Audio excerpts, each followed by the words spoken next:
ये मैं मॉडल बनाई थी एक प्राकृतिक खेती हाँ। प्राकृतिक खेती टॉपिक पर, जिसमें मैं अपने आसपास को देखती थी, जैसे कि जीव जंतु हैं, इंसान हैं, इन सभी को देखती थी और मतलब हमारे पर्यावरण को देखती थी। ये सब बहुत असंतुलित हो रहा है। मतलब रुचि पूछी तो ये जिज्ञासा व्यक्त की कि हाँ मैं कर लूँगी ऐसे करके, क्योंकि ये पढ़ने में भी ध्यान देती है, अदर एक्टिविटी में भी भाग लेना चाहती है। तो मेरे को लगा कि बच्चे दोनों को मैनेज करें। यहाँ पर प्रभारी प्राचार्य के रूप में मेरी पदस्थापना हुई। अब गाँव वालों ने इस टाइप का मेहनत किया कि ये यहाँ प्रभार में रहे, तो मैं यहाँ आया तो एक सपना लेके आया कि मैं प्रभारी प्राचार्य के रूप में ऐसा काम करके दिखाऊंगा जिससे लोगों को एक प्रेरणा मिले। 1 से 2 महीने में बना है और मेरे बहुत सारे टीचर्स भी मेरे साथ दिए हैं बनाने के लिए, और इसमें बहुत मेहनत लगा है। सब टीचर कुछ लाते थे, तो इन सब से मिलकर हम अपना मॉडल बनाए थे। ये कहना चाहूँगी कि कोई भी बड़ा चीज़ का आविष्कार होता है, उसका शुरुआत जो है बड़े स्तर पे नहीं होता, हमेशा जो है छोटी चीज़ों से ही होता है और विचार से होता है, विचार आता है। शहरों से डरकर नौका पार नहीं होती, कोशिश करने वालों की हार नहीं होती। यानी हमें हिम्मत नहीं हारना चाहिए, लगातार प्रयास करना चाहिए, अपनी मेहनत को जारी रखना चाहिए। निश्चित रूप से हमें सफलता मिलती है। बस यही हम लोग करते हैं। मेरे स्टाफ के समस्त शिक्षक यानी दिन रात बच्चों की पढ़ाई तो कराते ही हैं, उसमें मेहनत। सवाल जवाब की पूछे थे मेरे को कि प्राकृतिक खेती में इसमें क्या नया है ऐसे, तो मैं बोली थी कि अब तो रासायनिक खेती करने लगे हैं सब लोग। हमारे पहले के पूर्वज प्राकृतिक खेती करते थे, इसलिए हम अब भी प्राकृतिक खेती करेंगे, तो यही इसमें नया है ऐसे बोले। निश्चित रूप से चुनौती है, क्योंकि समाज में ऐसा है किसी बच्ची को साथ में ले जाओगे तो कई तरह की यानी छीटाकशी भी कर सकते हैं। मगर ऐसा है, एक अच्छा बड़ा लक्ष्य हो तो छोटे मोटे चीज़ों पर ध्यान नहीं देना चाहिए। व्यक्ति को अपने मेहनत को जारी रखना चाहिए, क्योंकि कहने वाले तो कुछ भी कहें।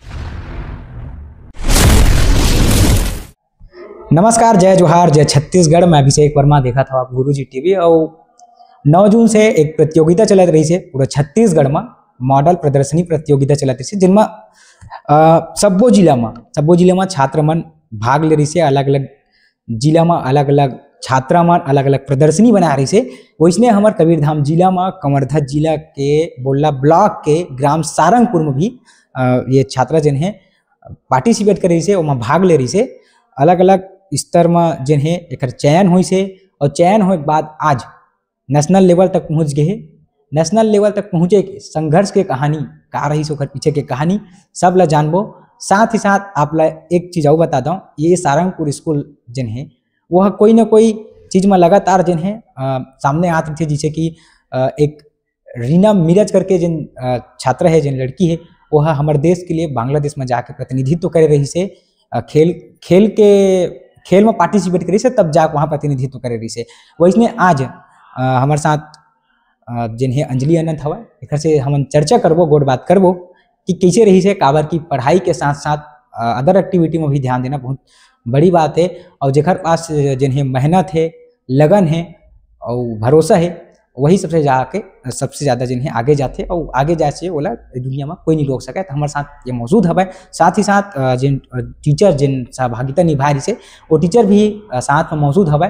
तो दोनों जन जिन है एक मॉडल बना रही से, और करबो कि कैसे रही से वो कहानी जिन आज राष्ट्रीय लेवल तक जिन है वो पहुँचे हवा। बताओ कैसे चालू हो रही से, कैसे मन में आई कि मॉडल बना रहा हो? सबसे पहले अपन नाम बताओ, वो का मॉडल बना रहा बोला बताओ। मेरा नाम अंजलि अनंत है, मैं कक्षा 10वीं की छात्रा हूँ। मैं सारंगपुर में रहती हूँ। मैं शासकीय उच्चतर माध्यमिक विद्यालय सारंगपुर कला में पढ़ती हूँ। और ये मैं मॉडल बनाई थी एक प्राकृतिक खेती टॉपिक पर, जिसमें मैं अपने आसपास को देखती थी, जैसे कि जीव जंतु हैं, इंसान हैं, इन सभी को देखती थी और मतलब हमारे पर्यावरण को देखती थी। ये सब बहुत असंतुलित हो रहा था, और हमारे जैसे कि हमें बहुत सारी बीमारियां हो रही थी। इन सभी को मैंने देखा। उसके बाद सोचा कि इतने हरे भरे सब लोग खाना खा रहे हैं, सब्जियां खा रहे हैं, फिर भी क्यों इतना बीमारियां हो रही हैं? क्या ये रासायनिक उर्वरक का उपयोग कर रहे हैं इसलिए हो रहा है? मैंने ऐसे सोचा। उसके बाद मैंने सोचा कि पहले के पूर्वज जो थे वो लोग प्राकृतिक खेती करते थे, वो रासायनिक खादों का उपयोग नहीं करते थे, इसलिए वो कम बीमार पड़ते थे और बहुत दिन तक जिंदा रहते थे। इसलिए मैंने सोचा कि क्या अब भी प्राकृतिक खेती करना चाहिए और जिससे हमारे जीवन अच्छा चलेगा और स्वास्थ्य भी ठीक रहेगा। और जैसे कि पता है बहुत सारी प्रजातियां विलुप्त हो रही हैं, जीवों की प्रजातियां, तो ये संतुलित रह सकती हैं और पारिस्थितिक तंत्र भी संतुलित रह सकता है। तो मैं ऐसे ही मेरे दिमाग में आया तो मैंने प्राकृतिक खेती बनाई और उसके बाद उसे प्रदर्शन किया। सबसे पहले मैं ब्लॉक में गई, अपने बोल्डा ब्लॉक में, उसके बाद वहाँ से चयन होकर जिला में गई, उसके बाद वहाँ से चयन होकर जोन में गई, उसके बाद राज्य स्तर में गई, उसके बाद आज मेरा सिलेक्शन राज्य स्तर में हो गया। ठीक, कितना दिन लगा बनाने में और कितना मेहनत करना पड़ा, क्योंकि एक साइड पढ़ाई भी है और दूसरी साइड प्रदर्शनी को भी दिखाना है लोगों को, है ना? कितना मेहनत लगा, कितने दिन में बनाया उसको? ये लगभग 1 से 2 महीने में बना है और मेरे बहुत सारे टीचर्स भी मेरे साथ दिए हैं बनाने के लिए और इसमें बहुत मेहनत लगा है। सब टीचर कुछ कुछ लाते थे, तो इन सब से मिलकर हम अपना मॉडल बनाए थे। ठीक, कैसा रहा, मतलब कैसे मन में आया कि प्राकृतिक खेती ही बनाना है और बहुत सारा चीज़ है, उसको क्यों नहीं बनाया? क्योंकि हम प्राकृतिक खेती करेंगे तो उससे हमारा स्वास्थ्य भी ठीक रहेगा, जिससे हम अन्य कार्य भी कर सकते हैं। और अगर स्वास्थ्य ही ठीक नहीं रहा तो हम लोग दूसरा कार्य तो कर ही नहीं सकते हैं। इसलिए मेरे मन में वही बात आया कि प्राकृतिक खेती करना अनिवार्य हो गया है आजकल।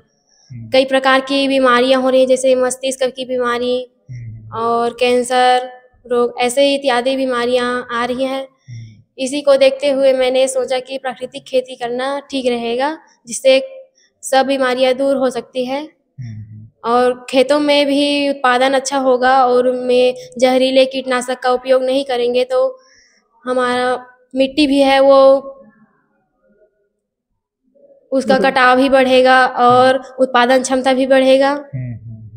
इसी को देखते हुए। अच्छा, जैसे कि सबसे पहले बोल्डा ब्लॉक गए है ना, वहाँ से कैसे चयनित हुआ, मतलब क्या क्या वहाँ देखे, कुछ सवाल जवाब भी हुआ क्या वहाँ? हाँ, वहाँ हुआ था सवाल जवाब कि पूछे थे मेरे को कि प्राकृतिक खेती में इसमें क्या नया है ऐसे, तो मैं बोली थी कि अब तो रासायनिक खेती करने लगे हैं सब लोग, हमारे पहले के पूर्वज प्राकृतिक खेती करते थे, इसलिए हम अब भी प्राकृतिक खेती करेंगे तो यही इसमें नया है, ऐसे बोली थी। मैम का सहयोग क्या रहा, मैम आपको क्या मार्गदर्शन दिए? मैम मेरे को बहुत सारा सपोर्ट दी है, जिससे मैं इतने दूर तक पहुंच पाई हूँ और इनके बिना तो मेरा कुछ भी असंभव था, उतना दूर तक पहुंचना।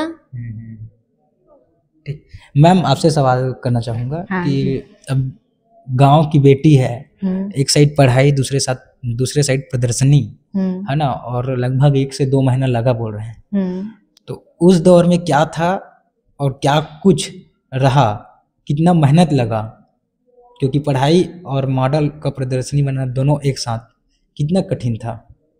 मैं विज्ञान में पढ़ाती हूँ, तो फिर लगा बच्चे लोग और बहुत सारे बच्चे अच्छे हैं, फिर इंटेलिजेंट है, सारे चीज़ हैं, तो फिर बच्ची को मैं थोड़ा लगा कि इस बच्ची थोड़ा अपना इच्छुक है, मतलब उसके प्रति, मॉडल वगैरह के प्रति, तो लगा मेरे को कि इसके में प्रतिभा मेरे को दिखा कि आगे बढ़ना चाहती, मॉडल में भी भाग लेना चाहती, ऐसे मैं इसकी मतलब रुचि पूछी, तो ये जिज्ञासा व्यक्त की कि हाँ मैं कर लूँगी ऐसे करके, क्योंकि ये पढ़ने में भी ध्यान देती है, अदर एक्टिविटी में भी भाग लेना चाहती है, तो मेरे को लगा कि बच्ची दोनों को मैनेज कर लेगी, मतलब पढ़ाई भी कर लेगी। तो इसको मैं फिर ये बोली कि तुम जो है पार्ट टाइम में, कम टाइम में अपना जो है मॉडल का तैयारी करना और उससे संबंधित पढ़ाई करना, बाकी समय जो तुम्हारा मुख्य विषय है, जो अपना पढ़ाई कर रही हो 10वीं का, उसको पढ़ाई करना। तो बच्ची ने इस बात को मानी और दोनों को मैनेज करते हुए अपना जो पढ़ाई भी करती रही और मॉडल में भी अपना सहयोग प्रदान की।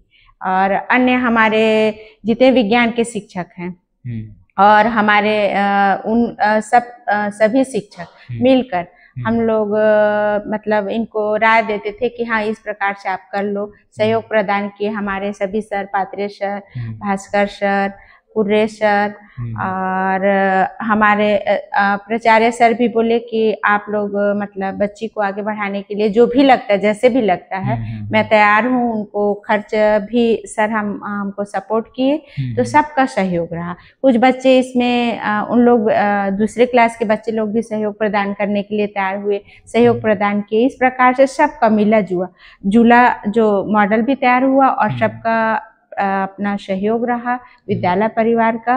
और हम जो विद्यालय परिवार जो हैं इसमें मेरे को सबका एक साथ सहभागिता दिखी, यानी एक साथ हम आए, तो ये भी एक अच्छी बात है। हर विद्यालय में इस प्रकार से कम होता है कि शिक्षक एक साथ एकत्रित हो, किसी चीज को मिलके आगे बढ़ाने का प्रयास करें और प्राचार्य का भी सहयोग रहे, प्राचार्य सर भी उस चीज को देखें और सराहना करें। ऐसे कम विद्यालयों में देखने को मिलता है। इस बात की मेरे को बहुत खुशी है कि सबके सहयोग और इस बच्ची का मेहनत से जो है बच्ची जो है हमारा आज नेशनल स्तर पे पहुंची।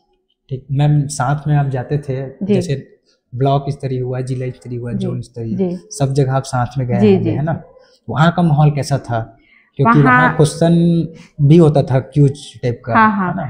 वहाँ अब हम ब्लॉक में गए तो ब्लॉक में भी टीम गठित होता है इसका कि निरीक्षण करने के जितने भी वहाँ टीचर्स होते हैं, कोई भी मॉडल प्रदर्शन होता है तो फिर उन मॉडल का उन लोग पूरे हर प्रकार से निगरानी करते हैं कि किस प्रकार से बच्चा जो है मॉडल को तैयार किया हुआ है और इससे संबंधित वो सारी चीज़ों को बता पा रहे हैं या नहीं बता पा रहे हैं, उन सारी चीज़ों को देखते हैं।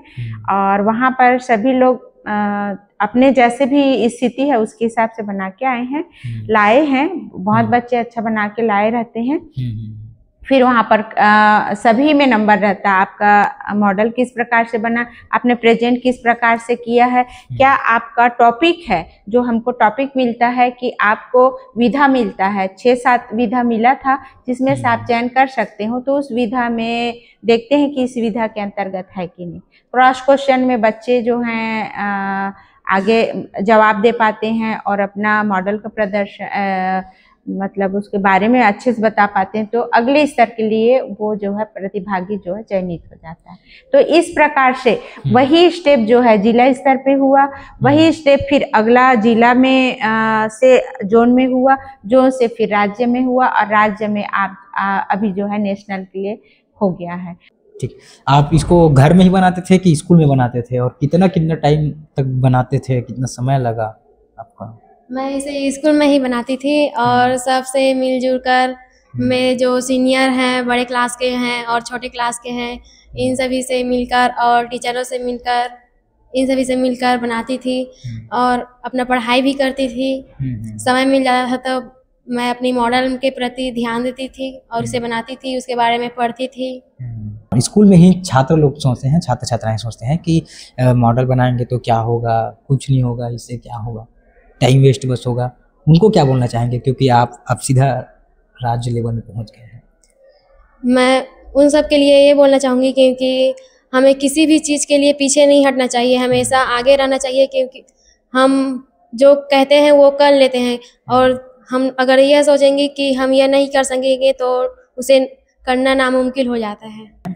आगे चलकर कौन सा सब्जेक्ट आप चुनेंगे और भविष्य में क्या सोचे हैं, क्या बनना चाहते हैं?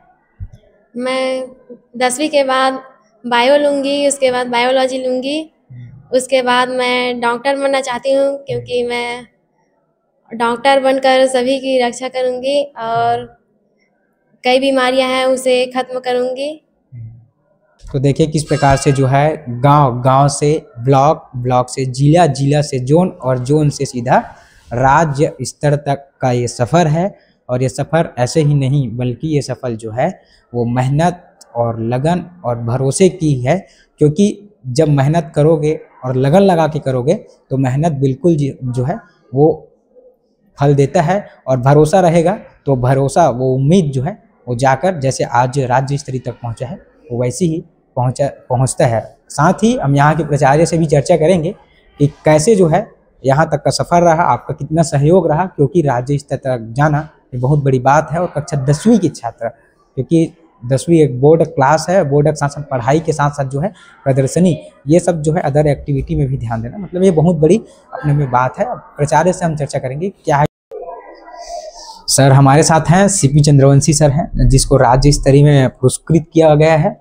और साथ ही साथ अच्छी खबर ये है कि यहाँ से एक छात्रा 10वीं कक्षा की छात्रा अंजलि अनंत जो है वो राज्य स्तरीय में प्रदर्शनी में चयनित हुए हैं। और साथ ही साथ आपको ये भी बता दूं कि यहाँ से तमाम बड़े बड़े जो यहाँ पढ़ाई करके गए हैं तमाम बड़े बड़े चेहरे गए हैं, क्योंकि देश में भी प्रतिनिधित्व किए हैं, जैसे कि रीना मीरज जो है हमारे भारत देश के लिए प्रतिनिधित्व किए हैं बांग्लादेश में जाकर।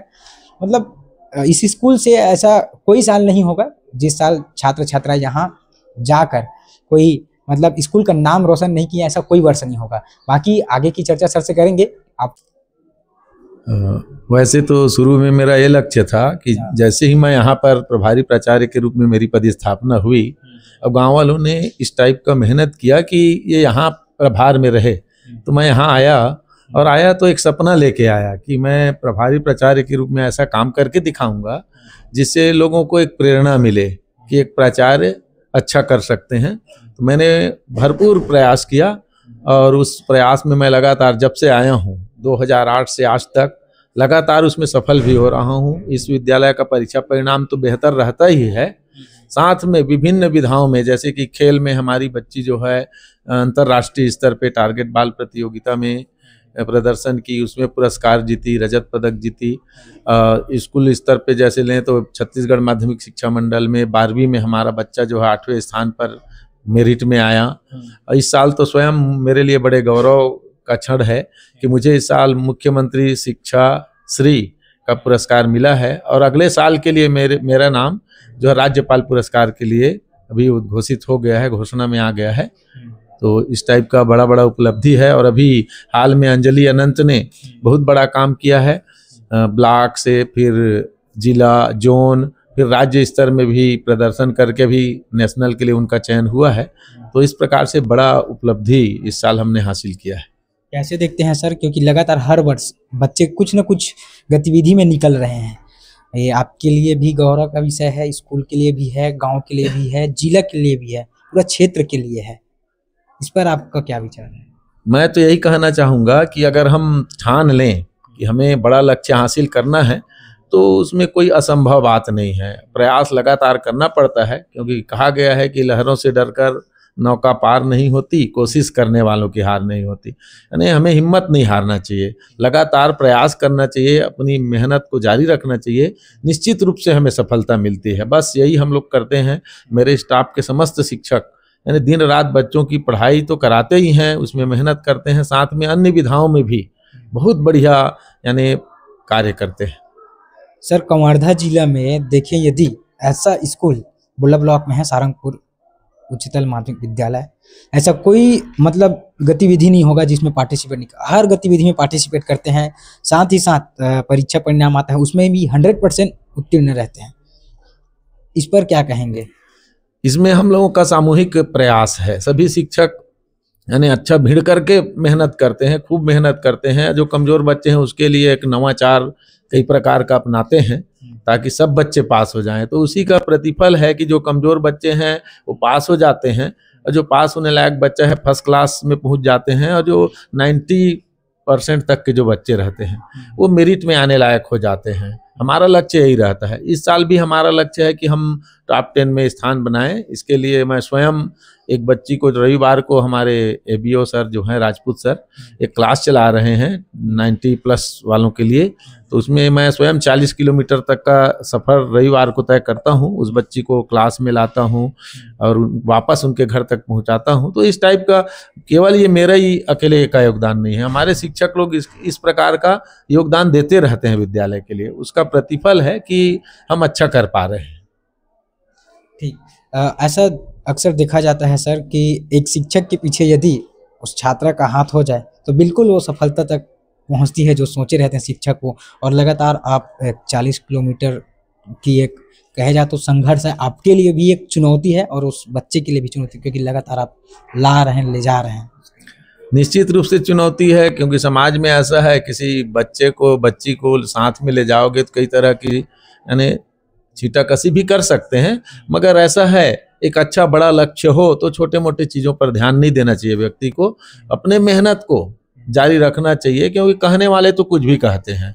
आप अपना काम करते जाइए, ऊपर वाले के हाथ में छोड़ दीजिए परिणाम को, निश्चित रूप से उसका परिणाम अच्छा आता है। तो हम ऐसे कनसुनी बातों पर ध्यान नहीं देते, अपना बेहतर करने का प्रयास करते हैं।